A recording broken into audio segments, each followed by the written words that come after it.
TV के एक खास कार्यक्रम आमने सामने में आपका स्वागत है। आज हमारे बीच हैं मिली काउंसिल के राजस्थान के प्रदेश महासचिव अब्दुल कयूम अख्तर। इस समय जस्टिस राजेंद्र सच्चर कमेटी की रिपोर्ट को लेकर बवाल मचा हुआ है। उसने जो प्रारंभिक तौर पे सूचनाएं एकत्र की हैं वो खासकर मुसलमानों के लिए काफी निराशाजनक है। अभी सच्चर साहब ने कहा हमने कोई ऐसी रिपोर्ट जारी नहीं की, लेकिन फिर भी पता नहीं कहां से लीकेज हो रहा है, अखबारों के फ्रंट पेज पे लिखा जा रहा है और फिर उसका कॉन्ट्रडिक्शन किया जा रहा है। लेकिन फिर भी मैं आपको बता रहा हूं कि ये बात तो आप भी मानते हैं, मुसलमान पिछड़े हुए हैं, तालीमी एतबार से भी, समाजी एतबार से भी और फाइनेंशियल इकोनॉमिक एतबार से भी। अब उनके बारे में एक जानकारी हासिल करना, आज 55 साल के बाद भी उनके बारे में ये पता नहीं कितनी आबादी है, कितना ये लोग पिछड़े हैं, कब से पिछड़े हुए हैं, किस क्षेत्र में। पहले ही सांप्रदायिक तौर पे हम बटे हुए हैं। ऐसे हालातों में इस तरह की सच्चर कमेटीज गठित करना और उनके माध्यम से केवल मुसलमानों के बारे में जानकारी इकट्ठी करना, क्या ये सही है देश के लिए? बहुत जरूरी है, सही नहीं बहुत जरूरी है। एक तबका जो सेकंड लार्जेस्ट मेजोरिटी है उसको आप पिछड़ा रहने दें, फिर देश कैसे तरक्की करेगा? जो पिछड़े मुसलमान हैं उनकी गणना हो चुकी है, काफी बड़े पैमाने पे मुसलमान ओबीसी के वर्ग में आ चुके हैं। इस सब के बावजूद इस तरह की गणना, सांप्रदायिक गणना, क्या ये देश के लिए उचित है? बिल्कुल उचित नहीं है। देखिए वो 1980 में मंडल कमीशन की रिपोर्ट आई, ठीक है, और उसके आज 2006 में आप कह रहे हैं कि वो गणना काफी है। पर कयूम साहब, उसके लिए तो अलग से एक सेंटर और स्टेट लेवल पे ओबीसी आयोग बने हुए हैं। आज देखिए मुसलमानों के ऊपर तरह तरह की भ्रांतियां फैल रही हैं। उसमें मेन मुद्दा है कि वो कम्युनिकेशन गैप है। मुसलमान अपने तौर पर कुछ नहीं कर पा रहे। आज उनके पास ये सूरत नहीं है कि हम 14% हैं, 20% है, 25% है। आज ऑफिशियल कहते हैं 14% है, जबकि हम कहते हैं राजस्थान के लिए 10% कहते हैं। 14% और 15% अगर मुसलमान हैं या 10% है, इस चीज से किस समस्या का हल ये निकलेगा? हुकूमत अगर कुछ करेगी तो बहुत अच्छी बात है, हम उसको प्रेशर भी बनाएंगे कि मुसलमानों को आगे लाने के लिए कुछ किया जाए। और अगर ये भी नहीं हुआ तो मुसलमान खुद सोचेगा कि देखिए हम कितने पिछड़े में, हम में खुद जागृति पैदा होगी। इस तरह की समिति को बनाने के पीछे कहीं ना कहीं राजनीतिक दृष्टिकोण तो जरूर नजर आता है। होना चाहिए राजनीति। जब हम एक पार्टी विशेष को वोट दे रहे हैं, उससे उम्मीद नहीं करें कि वो हमारे बारे में जानकारी एकत्रित करे। इन 55 सालों में मैक्सिमम उस पार्टी का शासन रहा जिसका आप सपोर्ट करते हैं, या फिर भी आप ये हमारी बदकिस्मती है। ये आपको ये समझना जरूरी होगा कि इतने सारे वादे हर इलेक्शन में किए गए, हम लोग उसको उन वादों को एग्जीक्यूट कराने के लिए अपना प्रेशर नहीं बना पाए। तो यकीनी तौर से हमारे वोट तो लिए गए, लेकिन हमारे विकास में या हमें आगे लाने के लिए एक माहौल तैयार नहीं किया गया। कयूम साहब, सारे इस वाकयात से तो ऐसा लगता है जैसे मुसलमान एक तरफा प्यार करते रहे, नहीं और सामने वाला दगा देता रहे। देखिए ये बात सही है आपकी। आज कांग्रेस वापस रिवाइव हो रही है। मैं आपको राजस्थान की मिसाल देता हूँ। कांग्रेस के पास सिर्फ एक मुस्लिम वोट बैंक इंटैक्ट है जो आज कांग्रेस को सपोर्ट कर रहा है। आप कोई और दूसरा वर्ग ले लीजिए, सब बटे हुए, कोई बीजेपी में, कोई कुछ भी है। आप जैसे जो कांग्रेस से जुड़े हुए लोग हैं वो क्या समाज को बरगला नहीं रहे? 55 सालों से जो पार्टी आपका भला नहीं कर पाई, आज भी उसको कहते हैं, आप अपने समाज को कहते हैं कि आप उससे जुड़े हैं। हम कुछ मुद्दों पर, किसी भी तरीके पर हम कुछ बोझ से दबे हुए। मिसाल के तौर से तारीख से, जैसा मुसलमानों ने 800 और 1000 साल तक हुकूमत की, तो हमें जब देखते हैं कि एक पार्टी खुलेआम कोई बात मुसलमानों की है, फौरन अपीजमेंट का लेवल लगा दिया जाता है, फौरन हमें जनाब ये समझा जाता है ये तो कांग्रेस के गुलाम, कांग्रेस इनके लिए वो कर रही है। ये पार्टियां, राजनीतिक दल जो भी है, वो पिछले 55 सालों से आप लोगों के वोट लेते रहे, लेकिन आपकी समस्याओं के बारे में, उनको हल करने के बारे में किसी ने गंभीरता से नहीं सोचा। इसलिए आज मुसलमानों की क्या स्थिति है कि गंभीरता से नहीं लिया। यही तो मैं कह रहा हूं हमारी बदकिस्मती है कि हम लोग वो प्रेशर नहीं बना सके, हमारी लीडरशिप वो माहौल तैयार नहीं कर। यानी कि मुसलमानों की जो लीडरशिप थी, वो यकीनी बात है कि वो लीडरशिप हक नहीं अदा कर सकी। हालात तो अभी नहीं बदले, लीडर तो आज भी वही है। नहीं, लीडरशिप आ रही है, पैराशूटर लीडरशिप आ रही है, ऊपर से नामजद होके आती है, वो टिकट लेके आती है। यहाँ मुसलमानों की मजबूरी होती है कि हम सेकुलर पार्टी को वोट दें। हमारे लोगों ने ये वादा किया था कि जाके समाज में काम करेंगे, भाईचारा करेंगे, दोस्ती करेंगे, आगे बढ़ेंगे, लेकिन हुआ ये, इसके बाद हमें इन लोगों ने बिल्कुल पूछा ही नहीं। जनता पार्टी से बीजेपी चली गई, बीजेपी फिर अपने फोल्ड में चली गई। जो 94% तबका है हाँ। वो आज भी गांवों में बीपीएल श्रेणी का है। या मैं ये उनके हालात आपके बहुत खराब है। आप देखिए, मुसलमान या तो क्राफ्ट्समैन है, आर्टिजन है, या लैंडलेस लेबरर है, उसके पास शिक्षा नहीं है, वो अपना हक लेने के लिए आगे नहीं आ सकता। वो और इस चर्चा को जारी रखेंगे, अभी लेते हैं एक छोटा सा ब्रेक। क्या नहीं जो मन को अच्छा लगे, छोटे छोटे हाथों से बना लो जल्दी से, देखते देखते ही मन मचल पड़े, खाकर भी खुश हो जाना। प्रिया इंस्टेंट गुलाब जामुन मिक्स, जलेबी और खीर मिक्स, बेमिसाल स्वाद, चुटकी यही नहीं और भी प्रिया instant. What makes institutes like IITs so big? Come to XIMB. Let's watch this special segment on NIFT. Today, let's go over to the JNPU campus.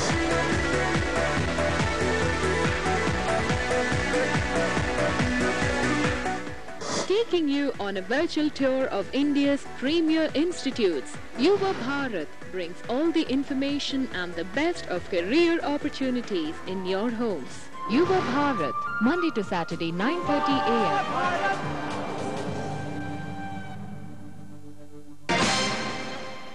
Break के बाद आमने सामने में आपका एक बार फिर स्वागत है। हमारे बीच हैं मुस्लिम पर्सनल लॉ बोर्ड के सदस्य अब्दुल कयूम अख्तर साहब। क्या कारण है कि जो सांप्रदायिक दल हैं वहां भी स्थिति खराब है, जहां धर्मनिरपेक्ष दल हैं सत्ता में वहां भी स्थिति खराब है? मुसलमान अपना हिस्सेदारी निभाने के लिए और हिस्सा हासिल करने के लिए कॉम्पिटेंट नहीं है। शिक्षा का अभाव है, आर्थिक तरीके से जो आज ग्लोबलाइजेशन का जो सिनेरियो बन रहा है उसमें सबसे ज्यादा मुसलमानों को परेशानी आ रही, क्योंकि दस्तकार है। आज जब सब चीजें बनने लगेंगी मशीन से तो दस्तकारी को तो कोई नहीं पूछेगा। पिछले 50 सालों में 55 सालों में मुसलमानों के साथ जो दस्तकार जो दूसरे धर्मों में थे, हिंदू में या ईसाइयों में या सिख, जो भी वो लोग आगे बढ़ गए, वो लोग चेंज हो गए, मुसलमान क्यों वहीं पड़ा रह गया? साहब इसकी बात तो शिक्षा का भाव एक बुनियादी बात तो ये है। आखिर में उसके लिए जिम्मेदार कौन है? जिम्मेदार देखिए, जहां बहुत हद तक तो हमारी कौम खुद जिम्मेदार है। हमारे आज भी सिर्फ 41 जिले ऐसे हैं जो पुराने आंकड़े हैं, लेकिन अभी जो डीलिमिटेशन हुआ उससे वहां मुसलमानों की कसीर आबादी है जहां से कोई नुमाइंदा चुन के आ सकता है, लेकिन वो स्कैटर्ड होने की वजह से इतना हमारी पॉलिटिकल नुमाइंदगी नहीं होती, पार्लियामेंट में हमारी आवाज नहीं उठती। फिर आप राजनीति की बात कर रहे हैं, आप राजनीतिक नेतृत्व की बात कर रहे हैं, लेकिन आप नुमाइंदगी की बात कर रहे हैं, लेकिन जितनी भी नुमाइंदगी हुई, जितने भी नेता आपके आए, उन्होंने केवल अपना हित साधने के अलावा समाज का तो कोई हित नहीं किया अभी। ये हमारी अपनी कमजोरी है कि हम इसको अवेयर, हम हमारी चूंकि आर्टिजन क्लास होने के नाते वो अपने बच्चों को रोजगार से पहले लगाना चाहता है, तालीम बाद में दिलाना चाहता है, क्योंकि वो खानदान को सब्सिडाइज करता है बच्चा। जो गृह उद्योग है, स्मॉल स्केल इंडस्ट्री, जो मुसलमानों के इस पिछड़ेपन का, इस मानसिक पिछड़ेपन का कारण बार बार ये कहा जाता है कि मुसलमान जो है मदरसों की शिक्षा की ओर ज्यादा आकृष्ट हैं। क्या ये कोई कारण है क्या? आज मदरसों में मॉडर्नाइजेशन 80% मॉडर्नाइजेशन हो गया, सारे लोग हिंदी अंग्रेजी, अब 70s के बाद शुरू हुई तालीम का सिलसिला, अब ये आगे बढ़ रहा है, लोग कंप्यूटर तक आ रहे हैं, और आप देखेंगे 10-20 सालों में कि एक नई जनरेशन आएगी जो पढ़ी लिखी होगी और फिर वो विकास की धारा में अपने आप को ले जाएगी। लेकिन जो आंकड़े कहते हैं तो उस हिसाब से तो ये लगता है कि आजादी से पहले मुस्लिम ज्यादा पढ़े लिखे थे और आज 55 सालों में 10-15% लोग हैं जो पढ़े लिखे हैं और ये है, वो सारा का सारा वो ले रहे। लेकिन जो हम आज बात कर रहे हैं ओबीसी की, रिजर्वेशन की, वो इसीलिए कर रहे हैं कि हमें लेवल प्ले फील्ड, जो बराबर का हिस्सेदारी लाने के लिए हमें वो मौका तो दिया जाए। आज मान लीजिए आप रिजर्वेशन दे देते हैं, लेकिन हम पढ़े नहीं होंगे तो उस तक वो रिजर्वेशन। तो सुप्रीम कोर्ट भी मना कर चुका है कि धार्मिक आधार पे रिजर्वेशन नहीं दिया जा सकता। दूसरी ओर सुप्रीम कोर्ट यह भी कह चुका है कि जो मुस्लिम या दूसरे संप्रदायों के पिछड़े लोग हैं उनको ऑलरेडी ओबीसीज में ले लिया है, फिर धार्मिक आधार पे आपका ये जो आरक्षण की मांग है कहां तक उचित है? हमारी मांग यही है कि हम एक लोहार, एक मोची, एक धोबी मुसलमान है तो वो रिजर्वेशन से वंचित है, और अगर हिंदू है तो वो रिजर्वेशन ले रहा है। आज ये एक बहुत नहीं, लेकिन जो हिंदुओं में जो अनुसूचित जातियां हैं वो अपनी सामाजिक और ऐतिहासिक कारणों के कारण तो है, ये लेकिन मुसलमानों में तो जातीय भेद है नहीं। क्या कुरान का कौल है कि हम सब आदम की औलाद है। आदम अलैहिस्सलाम पहले आदमी थे, आप भी मानते हैं कि ब्रह्मा का ही औलाद है, ब्रह्मा पहले इसमें होते, तो हम सब बराबर हैं। लेकिन जो प्रैक्टिकल चीज है उससे आप इनकार नहीं कर सकते। यानी कि इस्लाम तो मानता है कि सब बराबर है, हाँ। लेकिन धरातल में स्थिति यह है कि सब अलग अलग है। सब ऐसा है, जातियों में बटे हैं। वो हमारी संस्कृति का, जो हिंदू संस्कृति, उसका पूरा पूरा असर है।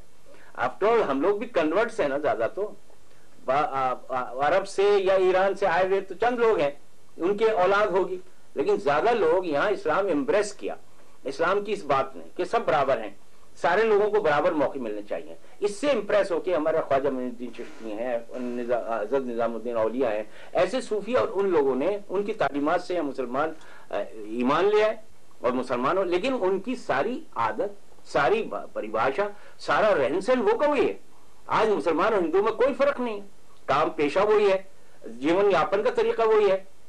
तो फिर हम तो सारी चीज से वंचित हैं और SC ST को वो मिल रहा है सारा। आज OBC में भी यही हो रहा है।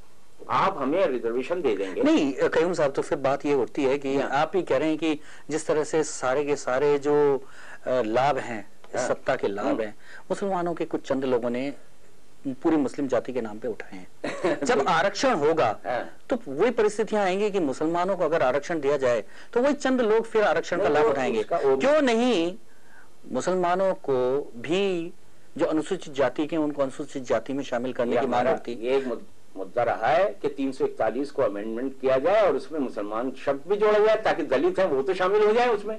और जहां OBC की बात यह है, आप OBC के रिजर्वेशन की बात ले लें, 27.5% OBC दिया जा रहा है और उसमें 100 जातियां आ गई, मुसलमान का नंबर ही नहीं आ रहा।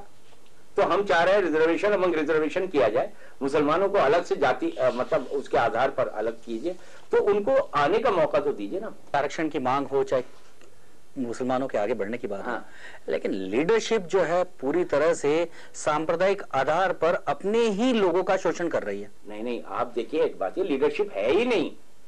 आप लीडरशिप सिर्फ एक पॉलिटिकल, एक MLA चुन जाता है, एक MP बन जाता है, आप उसको लीडरशिप मानते हैं। हमारे यहाँ लीडरशिप जनरली जो है हमारी क्लरिक्स यानी हमारे उलमा की लीडरशिप। क्या कयूम साहब ये बात सही नहीं है कि बाबरी मस्जिद के ढहने के नाम पे या सांप्रदायिक भाजपा के विरोध के नाम पे मुसलमानों को इकट्ठा करके तैयार किया जा सकता है वोट देने के लिए? देखिए ये तो बात सही है। देखिए आप मुसलमानों की सारी चीजें छीन लें, लेकिन उसको दीन से, अपने ईमान से अलग नहीं कर सकते आप। अगर आपने जो एक सांप्रदायिक तरीके से भाजपा का रोल है कि साहब आप सारी चीजें छोड़ दीजिए, भारत माता को देवी मानिए, हमारी सारी चीजों को वो मानिए और इन तमाम चीजों को छोड़िए, ये सारा जो है, तो वो मुसलमान कभी कबूल नहीं करेगा। इस चर्चा को जारी रखेंगे, अभी लेते हैं एक छोटा सा ब्रेक।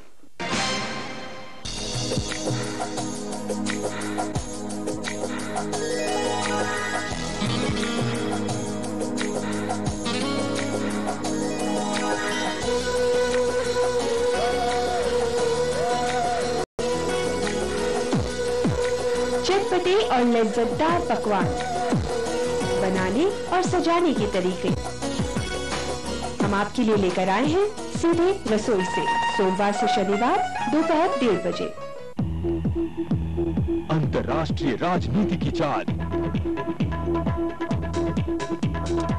7 समुंदर पार का हार, खेल की हलचल, विज्ञान का कमाल, फैशन की रंगीनियां, फिल्मों का बाजार, खबरों की दुनिया में दुनिया की खबर। देखिए E-TV1 हर रोज सुबह 9 बजे और रात 11:30 बजे सिर्फ E। ब्रेक के बाद आमने सामने में आपका एक बार फिर स्वागत है।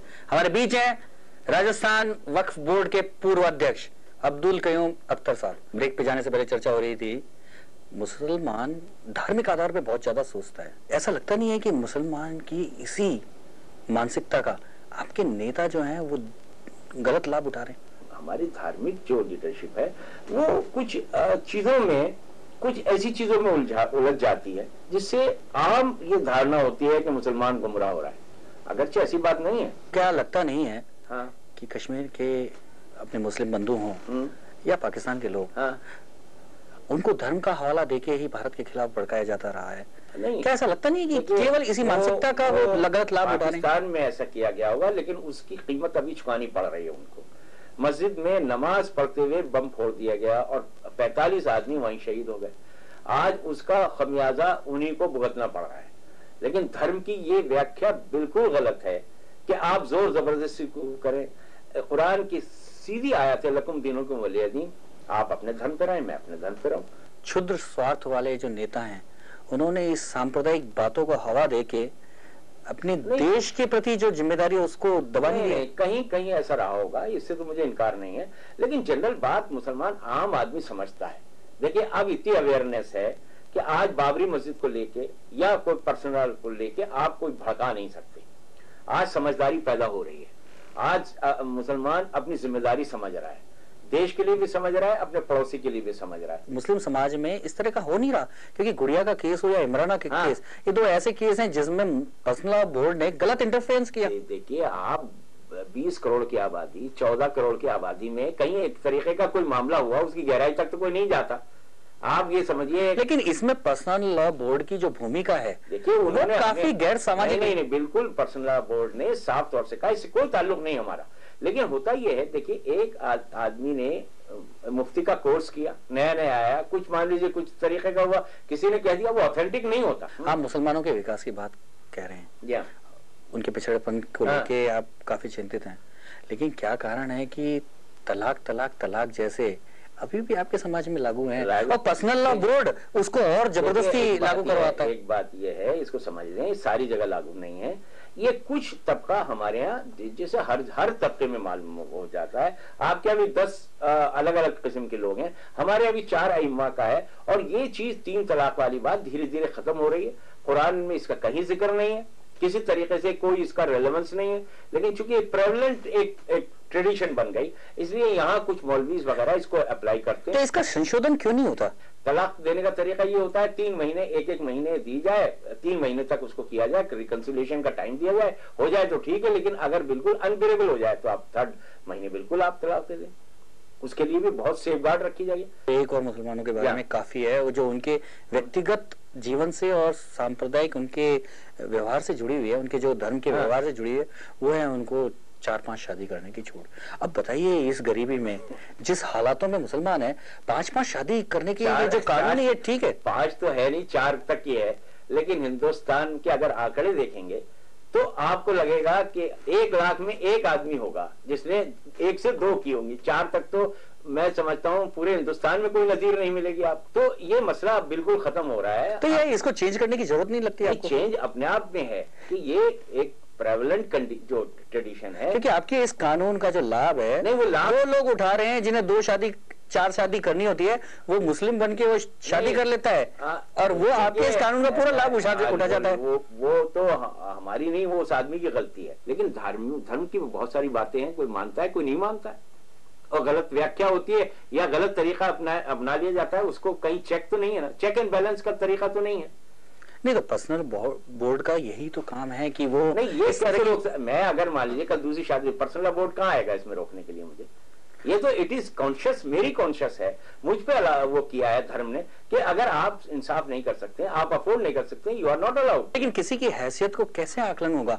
ये तो खुद करेगा ना, सेल्फ असेसमेंट है। देखिए, मैं नमाज पढ़ रहा हूँ, अगर किसी को शादी करनी ही है दूसरी, तो सेल्फ असेसमेंट तो अपना, देखिए, ऐसा पॉजिटिव ही करेगा नहीं है ना, तो हो नहीं रहा ना। ये जो चर्चा है, जो आप जिसका जिक्र कर रहे हैं, ये फैली हुई भ्रांति है, लेकिन असल इसका कोई तो इस कानून में भी संशोधन करके, नहीं, कानून में संशोधन करने की बात नहीं है। ये आप समझिए, ये एक जरूरी चीज है। मान लीजिए 1 से नहीं निभ रही आप, अब जैसे एक हिंदू या ईसाई वो दूसरी शादी नहीं कर सकता, वो गैर कानूनी है, वो गैर कानूनी है, नहीं कर सकते, वो मुसलमान बन के कर सकते हैं। अरे भाई, वो भी कर सकते हैं। एक प्रेवलेंट कोई चीज है, मान लीजिए आपको नहीं सूट कर रहा है, किसी तरीके का हो रहा है, नहीं, उनको तलाक देना पड़ेगा अपनी पहली पत्नी को। अब ये अलग है, लेकिन ये हमारे एक साथ 2 शादी, देखिए 2 शादी एक कंडीशनल है, और वो मैं समझता हूँ nature, by nature it is a must, ये होता है। बाज़ औक़ात आपकी औलाद नहीं हो रही है, बाज़ औक़ात आप उस लेडी से आप तलाक दे नहीं सकते, लेकिन आपको जरूरत है दूसरी शादी की। क्या आज के हालातों में भी इस तरह के 4 विवाह का तो आप कंसेप्ट छोड़ दे, 1 से 2 ही काफी है। सारे समाज में आज ये मुमकिन नहीं रहा है। आज लोगों को अफोर्ड करने के लिए दिन रात मेहनत करनी पड़ती है, बीवी को भी काम करना पड़ता है, और हमारे यहाँ तो बिल्कुल नहीं होता। कयूम साहब इस चर्चा को जारी रखेंगे, अभी लेते हैं एक छोटा सा ब्रेक।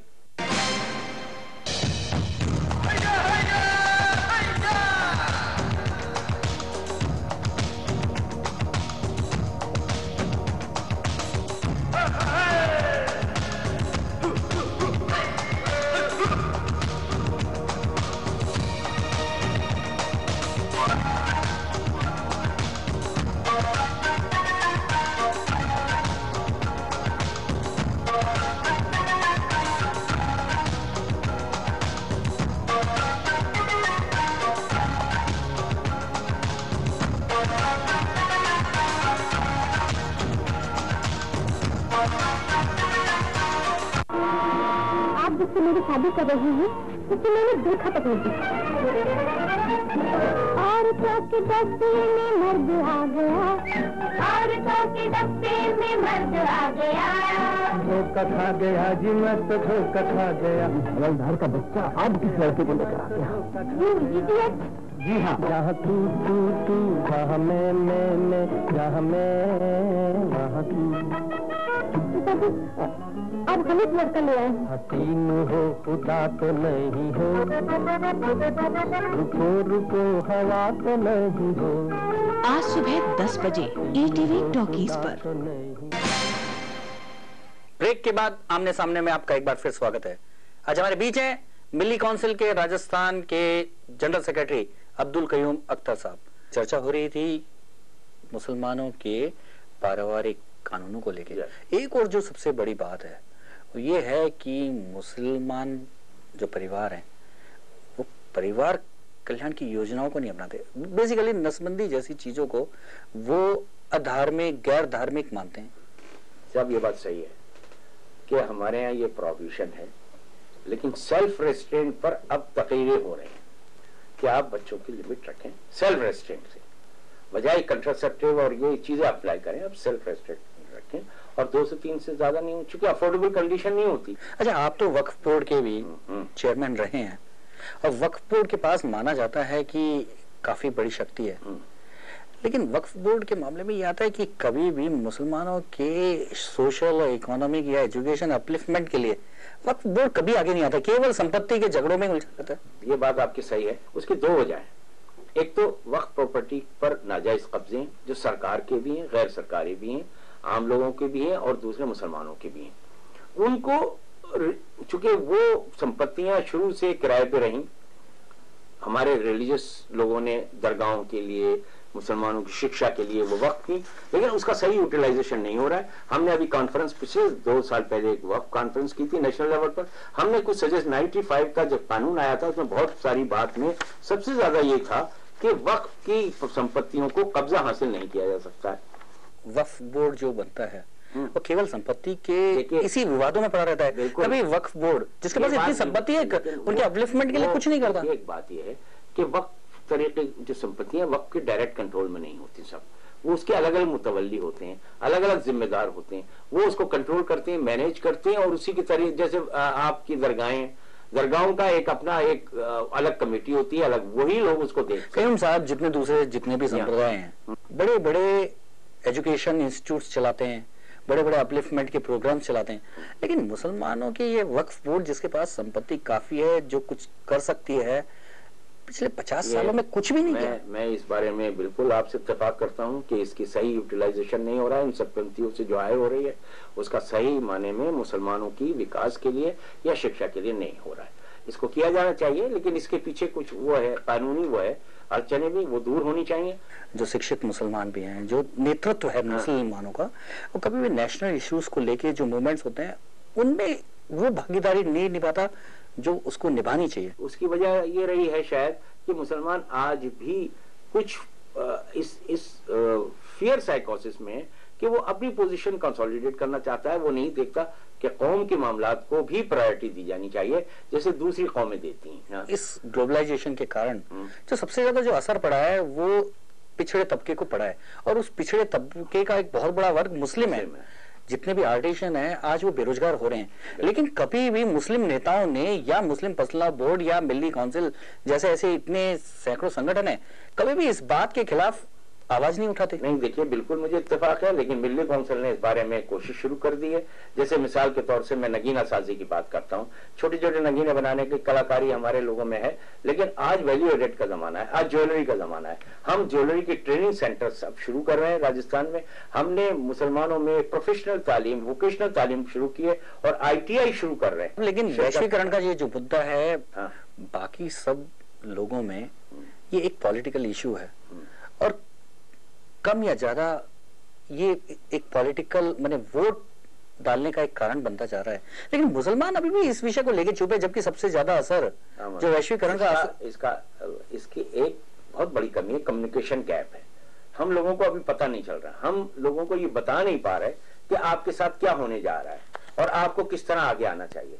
जस्टिस सच्चर की कमेटी की जो फाइंडिंग्स आएंगी वो ज्यादा इंपॉर्टेंट है या जो आपकी समस्याएं हैं, मसले हैं और उनका हल होना ज्यादा जरूरी है? वो सच्चर कमेटी एनुमरेट करेगी ना, वही इसीलिए तो बनी है कि आपके बिल्कुल एक टेंटेटिव तरीके से फिगर बता करके ये तय किया जाए कि देखिए आप यहाँ खड़े। तो क्या आप भी मानते हैं कि पिछले 55 सालों में इन शासकों को मुसलमानों की असली हालत का पता ही नहीं होगा? अभी सच्चर नहीं बता पाएंगे? पता हुआ 1000 बार हुआ, लेकिन खिलौने दे दे के बहलाया गया हूं। लेकिन अब वो ज्यादा दिन नहीं चलेगी। अगर सच्चर कमेटी की रिपोर्ट नहीं आएगी, सरकार कुछ नहीं करेगी, तो मुसलमान वर्ग, प्रबुद्ध वर्ग या मुसलमान का नौजवान अब इस बात के लिए खड़ा होगा कि वो खुद साहब एक बात बताइए, पिछले 55 सालों से मुसलमान ठगा गया है, तो कहीं ये जस्टिस सच्चर कमेटी भी कहीं झुंझुना तो नहीं? देखिए झुंझुना ऐसा पिछले बार हुआ, गोपाल सिंह कमेटी की रिपोर्ट थी, उसके बाद गुजरात कमेटी की रिपोर्ट थी, उसके बाद और कमीशन की रिपोर्ट थी, ऐसा होता रहा है। लेकिन उसके बावजूद भी हमें विश्वास है कि ये मनमोहन सिंह सरकार, यूपीए सरकार मुसलमानों के लिए आगे अगर इनको अपना शासन लाना है, कांग्रेस हुकूमत लानी है, तो यकीनी तौर से मुसलमानों के लिए अब झुंझुने बजाने से काम नहीं चलेगा। और जब तक ये पूरी तरीके से संजीदगी के साथ प्रभावी तरीके से कोई काम नहीं करेंगे, तो हो सकता है फिर मुसलमानों का इनको सपोर्ट मिलना मुश्किल हो। ये थे मिल्ली काउंसिल के राजस्थान के जनरल सेक्रेटरी अब्दुल कयूम अख्तर। अगले हफ्ते फिर मिलेंगे एक और हस्ती के साथ।